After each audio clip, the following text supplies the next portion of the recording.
Okay, last class में हमारा जो टॉपिक ऑफ डिस्कशन था वो हमारे पास था साइक्लिक प्रोसेस।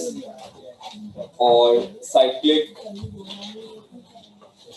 प्रोसेस में कौन है ये भाई?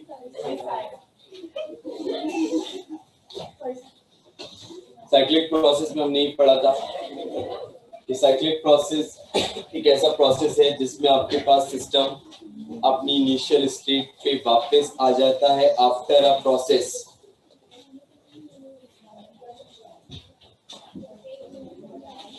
The process, girls at the back, pay attention. एक ऐसा प्रोसेस जिसमें आपके पास सिस्टम अपनी इनिशियल स्टेट पे वापस आ जाए आफ्टर अ प्रोसेस, उसको हम बोलते थे cyclic process. The process in which a system return to its initial state after a process, वो हमारे पास साइक्लिक प्रोसेस कहलाता है। साइक्लिक प्रोसेस में शॉर्टली बता रहा हूँ क्योंकि कल पढ़ लिया था, याद होगा आपको। साइक्लिक प्रोसेस में चेंज इन इंटरनल एनर्जी आपके पास क्या था? जीरो। और अगर साइक्लिक प्रोसेस में change in internal energy zero था और when we applied here first law of thermodynamics, जब हमने यहाँ पे first law of thermodynamics apply किया था, उसके बाद हमें पता चला था कि यहाँ पर क्योंकि change in internal energy zero है, तो ये रिजल्ट हमें ये साबित करता है कि जब भी साइक्लिक प्रोसेस में हम सिस्टम को हीट एनर्जी प्रोवाइड करेंगे तो वो हीट एनर्जी वर्क डन करवाने के अंदर यूटिलाइज होगी। हमारा मोटिव होता है हीट एनर्जी प्रोवाइड करना, that is taken in terms of input, और हमें उससे वर्क हासिल करना होता है, that is taken in terms of output.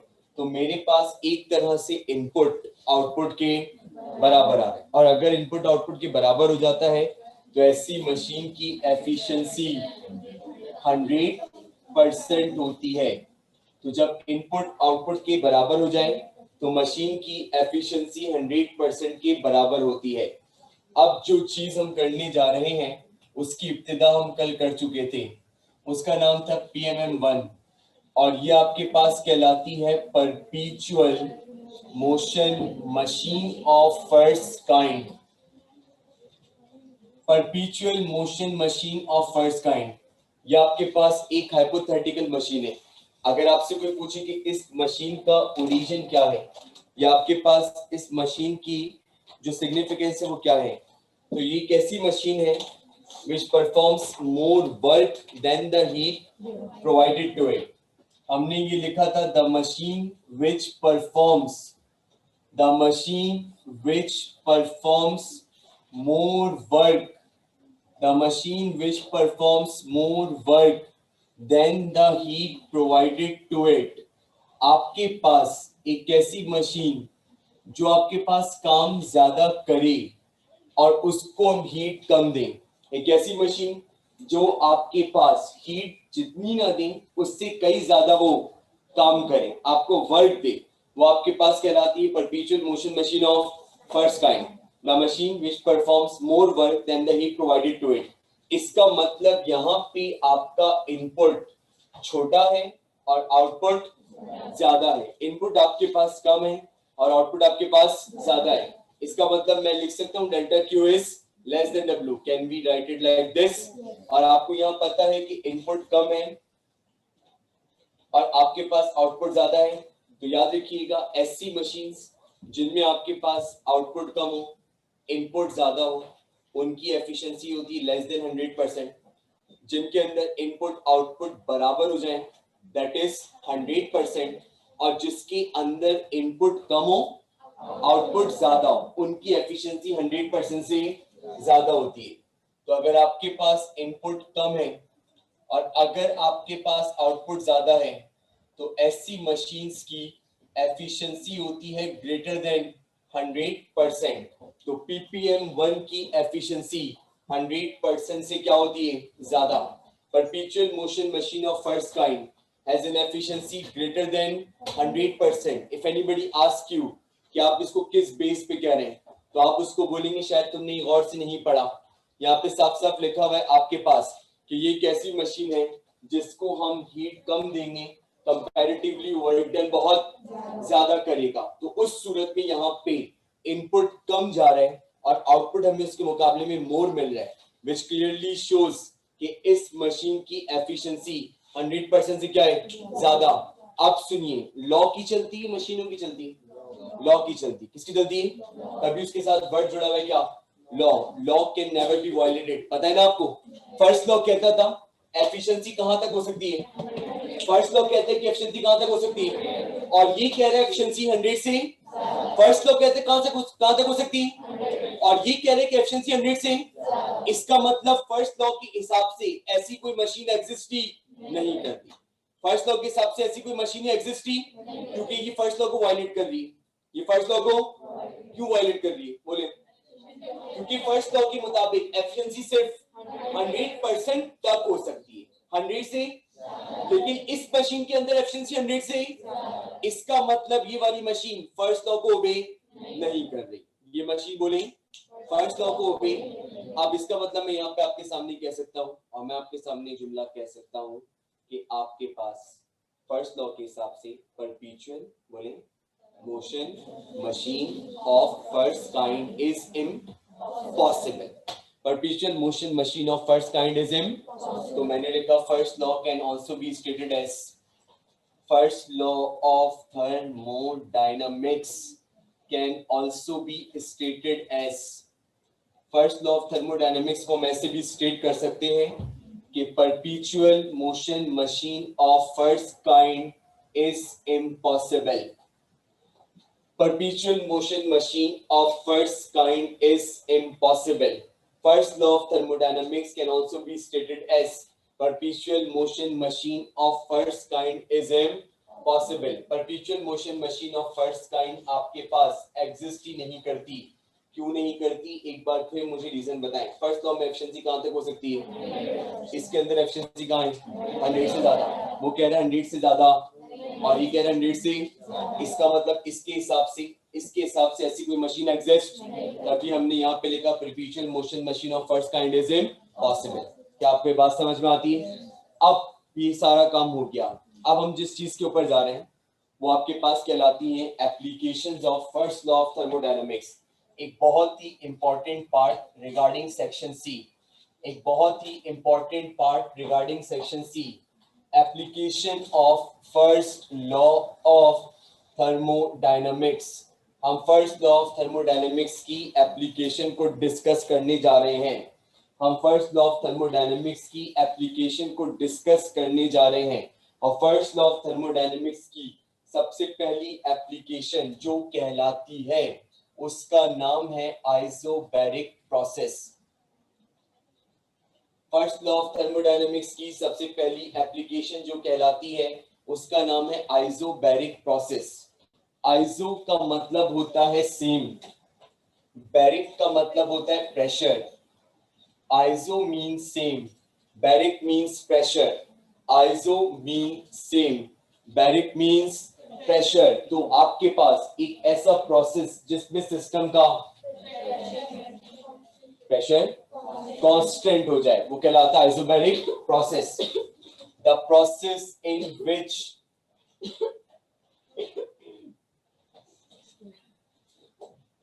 the process in which pressure of a system becomes constant, the process in which pressure of a system becomes constant, एक ऐसा process जिसमें सिस्टम का प्रेशर कांस्टेंट हो जाए उसको बोलते हैं isobaric process. The process in which pressure of the system becomes constant, एक ऐसा प्रोसेस जिसमें सिस्टम का प्रेशर कांस्टेंट हो जाए उसको बोलते हैं आइसोबैरिक। सिर्फ प्रेशर कांस्टेंट होगा लेकिन बाकी सारी चीजें चेंज होंगी, ऑब्वियस सी बात है। आप मुझे बताइए क्या प्रेशर कांस्टेंट है? क्या चार्ल्स लॉ में प्रेशर कांस्टेंट होता है? पॉज नहीं है, बोलिए yes. Charles law gives a relationship between volume and absolute keeping the pressure. इसका मतलब कह सकते हैं Charles law is applicable on this process.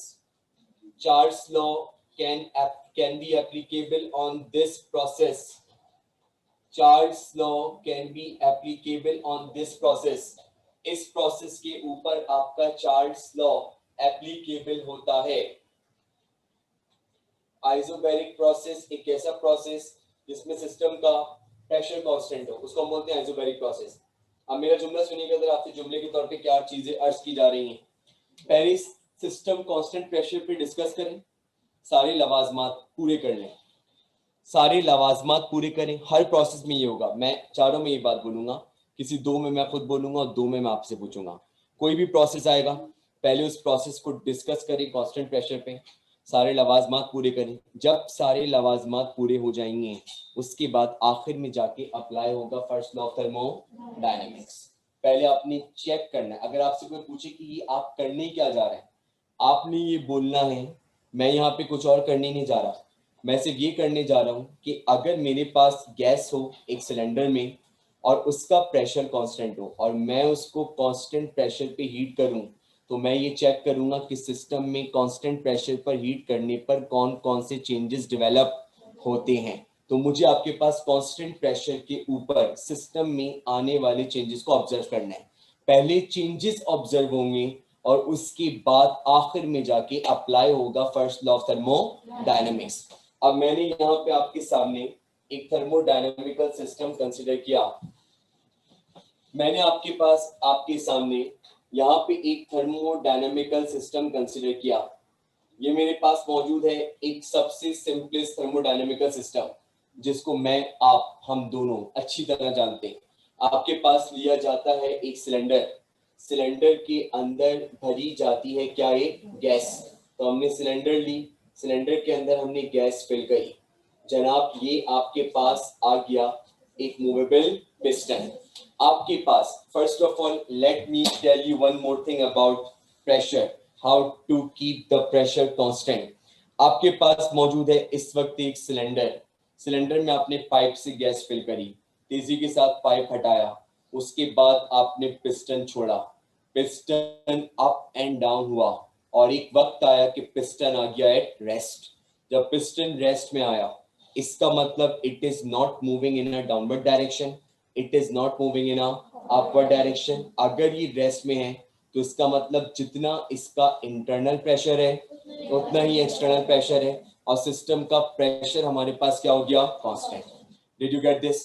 तो मेरे पास सिस्टम का प्रेशर इस तरीके से कांस्टेंट रखा जाता है। तो मेरे पास यहाँ पे सिस्टम का प्रेशर मैंने कांस्टेंट रखा। एक और बात बता रहा हूँ, सुने, ये जो आपके पास पिस्टन है ना, पिस्टन दिस वन, इसका क्रॉस सेक्शनल एरिया ए के बराबर है। पिस्टन का क्रॉस सेक्शन एरिया ए के बराबर है। I repeat my words, piston का क्रॉस सेक्शनल एरिया ए के बराबर है। चाहे गैस एक्सपेंड हो चाहे गैस कंप्रेस हो, एरिया के ऊपर कोई फर्क नहीं पड़ेगा। जिस चीज पे फर्क पड़ेगा वो इसकी हाइट है, जिस चीज पे फर्क पड़ेगा वो क्या है, इसकी हाइट। अभी इसको मैंने हीट, अभी इसको मैंने हीट, तो इसकी कोई ना कोई हाइट होगी, एम आई राइट? और इसकी जो हाइट होगी आपके पास वो कहलाएगी क्या, h1। h1 is the height of the piston before heating। Heating से पहले आपके पास की हाइट पाई जा रही है। पहले मैं आपके सामने थोड़ी सी तकरीर करता हूँ इसके हवाले से, उसके बाद लिखते हैं और इसकी डेरिवेशन है जो आप मेरे साथ टाइप करिएगा। जब मैं इसको यहाँ से हीट एनर्जी प्रोवाइड करूंगा, सुनते रहे ना, जब मैंने इसको यहाँ से आपके पास हीट एनर्जी प्रोवाइड करी, this is delta Q amount of heat energy जो हम सिस्टम को प्रोवाइड कर रहे हैं। जब आप यहाँ से सिस्टम को delta Q amount of heat energy provide करेंगे, आप जानते हैं कि सिलेंडर के अंदर जो मॉलिक्यूल हैं वो आपकी दी जाने वाली एनर्जी को अपने अंदर एब्सॉर्ब करेंगे। जब आपके पास सिलेंडर के मॉलिक्यूल एनर्जी को एब्सॉर्ब करेंगे तो अल्टीमेटली उनका टेम्परेचर इंक्रीज होगा। Did you get this? जब उनका टेम्परेचर इंक्रीज होगा तो उनके साथ साथ उनकी इंटरनल एनर्जी, काइनेटिक एनर्जी को गोली मारो ऐसे। जब मैं कहूंगा टेम्परेचर इंक्रीज होगा, खुदारा खुदारा खुदारा आइंदा आने वाले 3-4 हफ्तों में इंक्रीज होगा। जब इसका टेम्परेचर इंक्रीज होगा तो उसकी इंटरनल एनर्जी इंक्रीज होगी। टेम्परेचर इंक्रीज होगा तो इसकी इंटरनल, आप सुनिए मेरी बात गौर से, जब इंटरनल एनर्जी इंक्रीज होती है ना, जैसे मैं क्या बोल रहा हूं, तो उसूलन अंदर का प्रेशर भी इंक्रीज होने लगता है। लेकिन जैसे ही अंदर का प्रेशर इंक्रीज होने लगता है आपकी गैस एक्सपैंड हो जाती है। अगर पिस्टन फिक्स्ड होता, जुमला बोले अगर तो हमेशा अंदर का प्रेशर ज्यादा होगा, बाहर का प्रेशर कम। गैस के अंदर ये जो एक्सपेंशन आ रही है ना, ये इस बात की जमानत दे रही है कि हर पॉइंट पे इंटरनल एक्सटर्नल प्रेशर बिल्कुल सेम है। अगर मॉलिक्यूल एनर्जी को क्या कर रहे हैं बोले, एब्जॉर्ब, तो एब्जॉर्ब करने की वजह से उसका टेम्परेचर बढ़ेगा। जब टेम्परेचर बढ़ेगा तो अंदर का प्रेशर भी बढ़ने की कोशिश करेगा, लेकिन जैसे ही इसका प्रेशर बढ़ने की क्या करता है कोशिश, गैस पिस्टन को एक्सपेंड कर जाती है, मतलब कि पिस्टन मूव कर जाता है इन दी अपवर्ड डायरेक्शन। अगर आपके पास पिस्टन फिक्स होता तो लाजमी तौर पे अंदर का प्रेशर ज्यादा होता और बाहर का प्रेशर, लेकिन जैसे जैसे मैं बोल रहा हूं अंदर का प्रेशर इंक्रीज होने की कोशिश करता है, तो at the same time your gas expand bye pushing the piston in the upward direction and all that time pressure becomes constant. बहुत सारे लोग टॉपिक ही नहीं, सामने से आके ये पूछ ले भाई प्रेशर कांस्टेंट कैसे कांस्टेंट हो रहा है, आप नहीं आंसर कर पाते। अगर 70 की आबादी बैठी हुई तो मुश्किल से 20 बच्चे होंगे जो आंसर कर पाएंगे और 50 बच्चे आंसर नहीं कर पाएंगे। जब आपके पास इसको हीट किया जा रहा है आप तमीदें बांधिएगा। क्या बांधिएगा? तमीदें। क्या किया आपने इसको? मॉलिक्यूल एनर्जी क्या करी? जब मॉलिक्यूल एनर्जी अब्सॉर्ब करेगा क्या बढ़ेगा? टेम्परेचर बढ़ेगा। क्या बढ़ेगी? इंटरनल एनर्जी बढ़ेगी, नंबर ऑफ कोलिजन बढ़ेगा। नंबर ऑफ कोलिजन बढ़ेगा, इसका मतलब मॉलिक्यूल पिस्टन पे क्या अप्लाई करेंगे? Due to which your gas expand by pushing the piston in the, that means work is done by the system. Work is done. तो अब सुन लें, हाँ, जब आपके पास हम कांस्टेंट प्रेशर पे क्या प्रोवाइड कर दें? हीट। कांस्टेंट प्रेशर पे क्या प्रोवाइड कर दें? तो बोले उसकी इंटरनल एनर्जी भी चेंज होती है और वर्क डन भी होता है। जब कांस्टेंट प्रेशर पे क्या प्रोवाइड कर दें? उसकी इंटरनल एनर्जी भी चेंज होती है और वर्क डन भी होता है। बात समझ में आ रही? आइए इसको स्टार्ट करते हैं। तो मैंने यहाँ पे आपके सामने लिखा let delta Q is the amount of heat provided to the system at constant pressure. Let delta Q is the amount of heat provided to a system at constant pressure.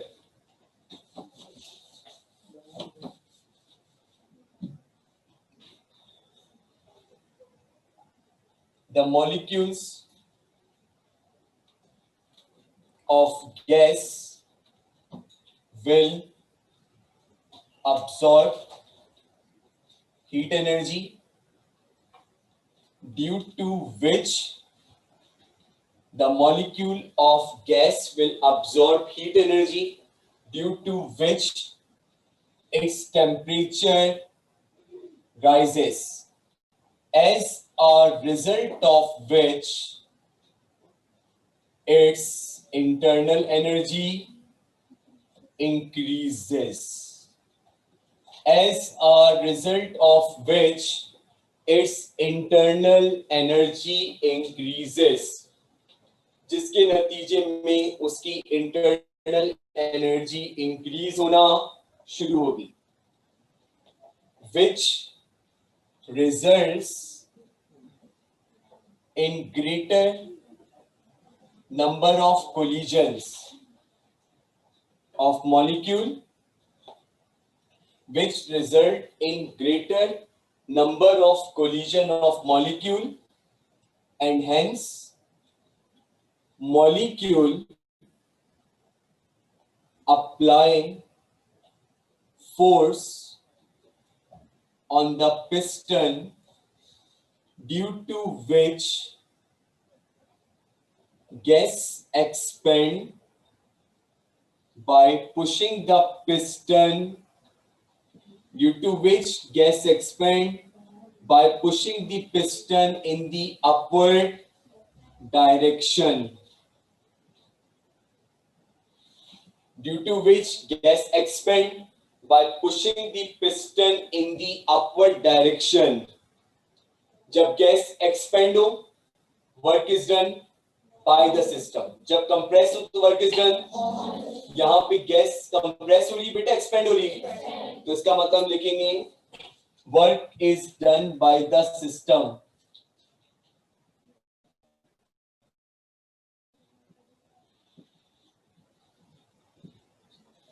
work is done by the system.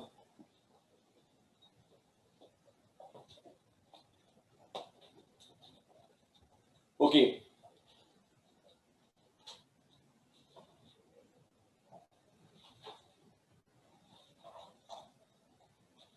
यहां पे हमने लिखा work is done by the system. अब जरा check करें यहां पे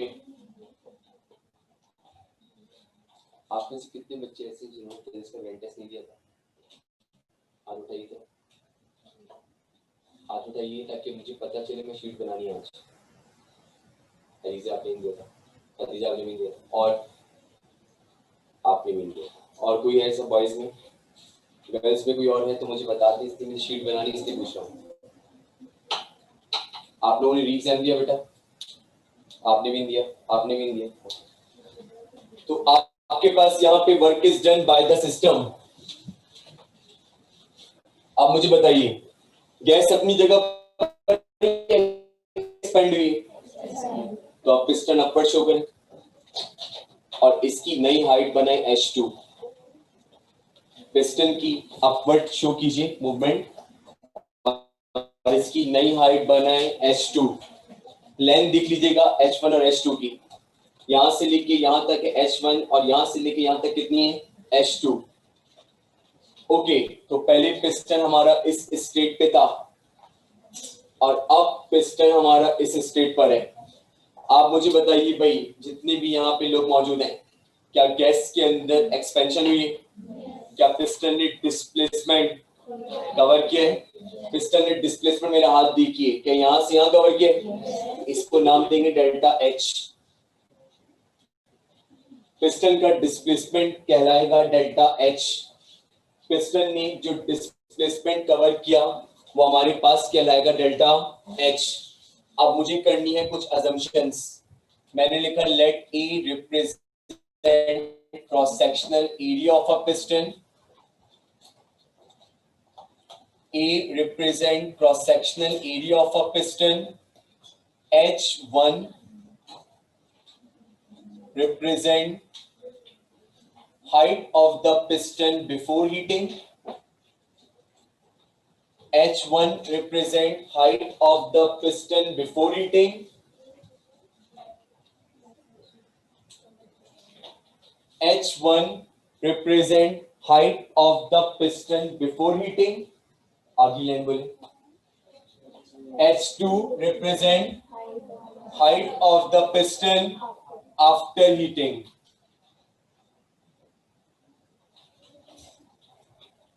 H2 represent height of the piston after heating.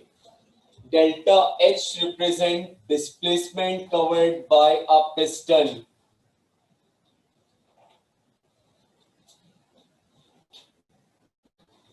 जिसको आप बाई गैस भी कह सकते हैं, एक ही बात है. Displacement covered by a piston. Delta H represent displacement covered by a piston.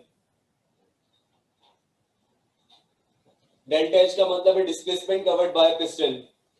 आंखें खोलें अपनी और ये बताइए डेल्टा H की इक्विवेलेंसी क्या होगी? बिल्कुल दुरुस्त फरमाया. यहां से लेके यहां तक कितना है? कितना है बेटा? और यहां से यहां तक तो डेल्टा H इस वक्त मिलेगा जब आप H2 को H1 में से तो लिख दें यहाँ पे H2 minus H1. Delta H बराबर होगा H2 minus H1. Before heating, before लिखा मैंने, देखिए मेरा अच्छा लगा नहीं है. Now can you see it? Okay.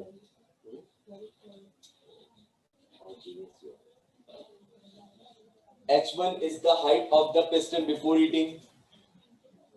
Last में कौन से मुज़ाकरात चल रहे हैं बेटा? ये H2 represents the height of the piston after heating. Delta H represent displacement covered by a piston. तो बराबर होगा आपके पास H2 minus H1 के. अब आप लोग जरा एक चीज बहुत अच्छे से सीख लें, अभी बता रहा हूं, ठीक है? अगर आपके पास ये छोटा सा तार है, ये आपके पास क्या छोटा सा तार, मार्कर देखिए, मार्कर नजर आ रहा है, ये गोलाई कहलाती है क्रॉस सेक्शन एरिया। क्या कहलाती है? और यहाँ से लेके यहाँ तक होती है हाइट। अगर मैं कहूँगा ना मुझे इस तार का वॉल्यूम निकाल कर दे, क्या निकाल कर दे? तो वॉल्यूम उसका निकलेगा जब आप इसके एरिया को इसकी हाइट से मल्टीप्लाई करेंगे, क्योंकि वॉल्यूम बराबर होता है length into breadth into height. Suppose कर लें कि इन दोनों ने मिलकर क्या बना लिया? एरिया। लेंथ और ब्रेथ क्या बना रहे हैं? एरिया। और यही एरिया कौन सा एरिया है? Cross section area. कौन सा एरिया? तो जब एरिया गिवन हो और एक डायमेंशन गिवन हो, जुमला बोले, तो उस एरिया और डायमेंशन का प्रोडक्ट वॉल्यूम के बराबर। Did you get this? तो मेरे पास यहाँ पे इसका जो वॉल्यूम बनेगा बोले क्या बना? V is equals to A into H। चाहे मैं इसको गोलाई लूं, चाहे मैं इसको गोलाई लूं, चाहे मैं इसको लूं, आप जानते हैं कि इन सब का एरिया बिल्कुल सेम है। Am I right? तो इसीलिए यहाँ पे चाहे पिस्टन ऊपर जाए चाहे पिस्टन नीचे आए, एरिया पे कोई फर्क, जिस चीज से वॉल्यूम चेंज होगा वो क्या है? इसकी हाइट। आप निकालें मेरे साथ volume of a gas before heating, साथ साथ काम करें। Volume of the gas before heating, मुझे निकालना है volume of the gas before heating. और volume of the gas before heating को मैंने नाम दिया V1। बताइए volume of the gas before heating V1, क्या इसको हम AH1 कह सकते हैं? क्योंकि वॉल्यूम बराबर होता है area into height. Did you get this? और बिफोर हीटिंग की हाइट बोले कितनी है? H1। तो इसका वॉल्यूम क्या बना? AH1। अब निकालें volume of the gas after heating. अब निकालें volume of the gas after heating. बेटा क्या इसको हम V2 कह सकते हैं? अगर volume of the gas before heating AH1 था तो आफ्टर हीटिंग बोले AH2।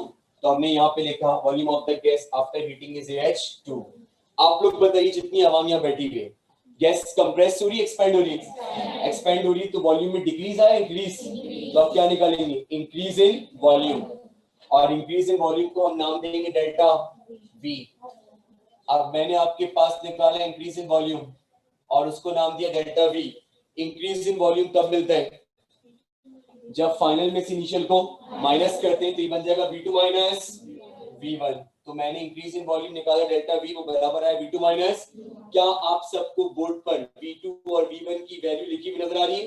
सब्ट्रैक्ट करें तो V2 की वैल्यू है AH2, V1 की वैल्यू है AH1।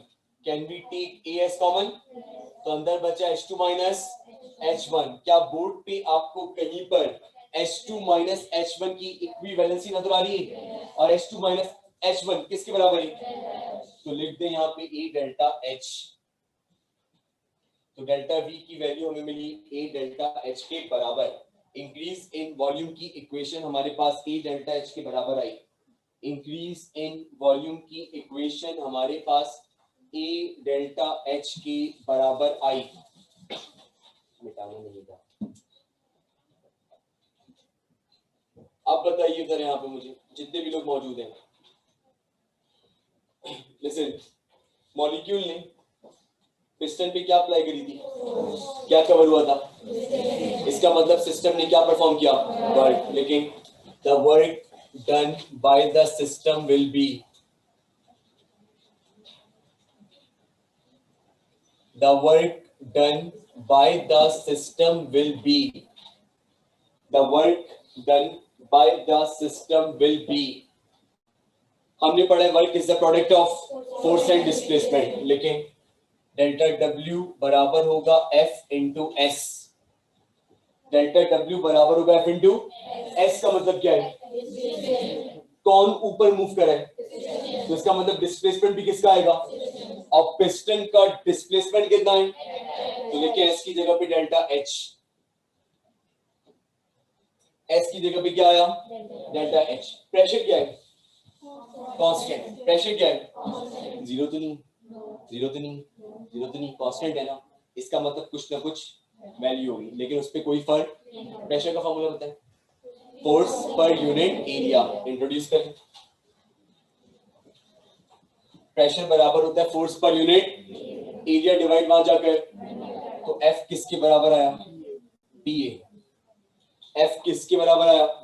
प्रेशर किसके बराबर होता है, फोर्स पर यूनिट, तो F किसके बराबर आया, PA। ऊपर कहीं पे फोर्स लिखी भी नजर आ रही है, काइंडली सब्स्टिट्यूट। तो मैंने उस F की जगह पर क्या डाला बोले, PA, साथ में मौजूद है डेल्टा H, तो मेरे पास F की जगह पे आया PA, साथ में क्या मौजूद है, डेल्टा H। पहचाने, यस, ये क्या है, ये क्या है, ये क्या है, ये क्या है, किसके बराबर है, पुट करें डेल्टा V, शाबाश। तो ये बना P delta V, delta W बराबर आया P डेल्टा V, ब्लॉक्स में डालने। ये कहलाता है work done in isobaric process. देखिए साइड पे, ये कांस्टेंट प्रेशर का वर्क डन है, भूलने की नहीं हो रही है। अगर आपके पास मौजूद हो प्रेशर, अगर आपके पास मौजूद है इंक्रीज इन वॉल्यूम, अगर आपके पास मौजूद हो प्रेशर, अगर आपके पास मौजूद है इंक्रीज इन वॉल्यूम, प्रेशर और इंक्रीज इन वॉल्यूम को हम करेंगे मल्टी, तो हमें क्या मिलेगा, वर्क। लवाजमात हो गए, क्या बोला था मैंने, पहले सारी लवाजमात होंगे और आखिर में अप्लाई होगा first law of thermo. Apply करें first law of thermodynamics, 3.5 number की आती पेपर में है।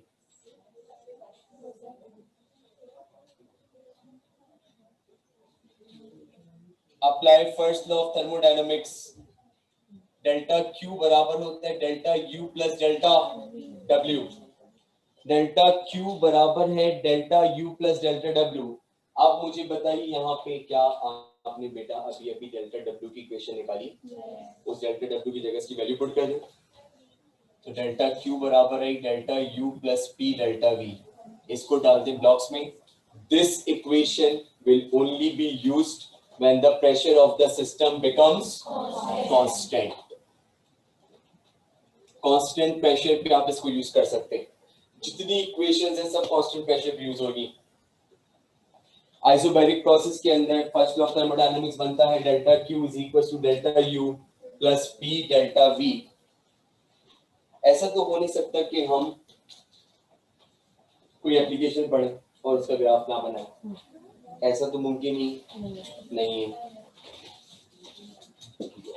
ग्राफ बनता है इसका प्रेशर वर्सेस वॉल्यूम, ग्राफ बनता है इसका प्रेशर वर्सेस वॉल्यूम। और जब बताइए कौन चेंज हो रहा है और कौन सेम है, प्रेशर सेम है, और इसीलिए इसका ग्राफ आता है हॉरिजॉन्टल लाइन, और इसकी वैल्यू होगी PV1 और इसकी होगी PV2। आप चेक कर सकते हैं कि इस लाइन पर हर पॉइंट पे प्रेशर की वैल्यू बिल्कुल, लेकिन वॉल्यूम की वैल्यू चेंज हो रही है। तो आइसोबैरिक प्रोसेस में प्रेशर वॉल्यूम का ग्राफ एक हॉरिजॉन्टल लाइन आएगा। हॉरिजॉन्टल लाइन होने का मतलब क्या है कि हर पॉइंट का प्रेशर सेम है। चेक कर ले वो बच्चे जिनकी मैथ्स वीक है,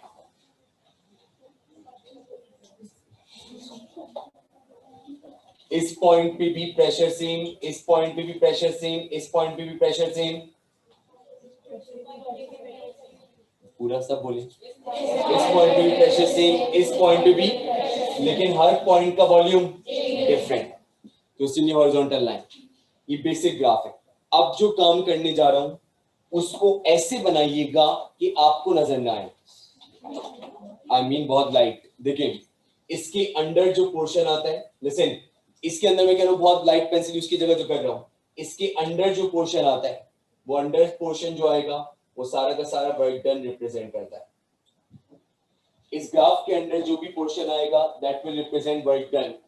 बहुत लाइट लाइट कीजिएगा। इस ग्राफ के अंदर जो भी आपके पास पोर्शन आएगा वो वर्क डन को रिप्रेजेंट करेगा। फ्राइडे की टेस्ट में जो टॉपिक्स पढ़ाए हैं बस वही टॉपिक्स आएंगे। काइंडली ग्रुप के ऊपर कोई पैनिक क्रिएट नहीं कीजिएगा। मैं आखिरी बार फिर आपको बता के जा रहा हूँ, आप लोग भी सुन लें जो बच्चे इस वक्त ऑन के साथ लाइन पे हैं। तो आपके पास जो टॉपिक है वो थर्मल एक्सपेंशन का पूरा टॉपिक है। First law of thermodynamics, bimetallic strip, bimetallic thermostat, bimetallic thermometer. इसके अलावा आप लोगों नोट्स देते हुए जाएगा, आप लोगों नोट्स दे दिए, कल भी दे दिए मैंने। इसके अलावा फर्स्ट लॉ की application, isobaric process, change in internal energy, जो पढ़ा है बस वो। इसके अलावा टॉपिक शामिल नहीं होंगे। आइसोलेटेड प्रोसेस आपके नोट्स में दिया हुआ है, but that is not included.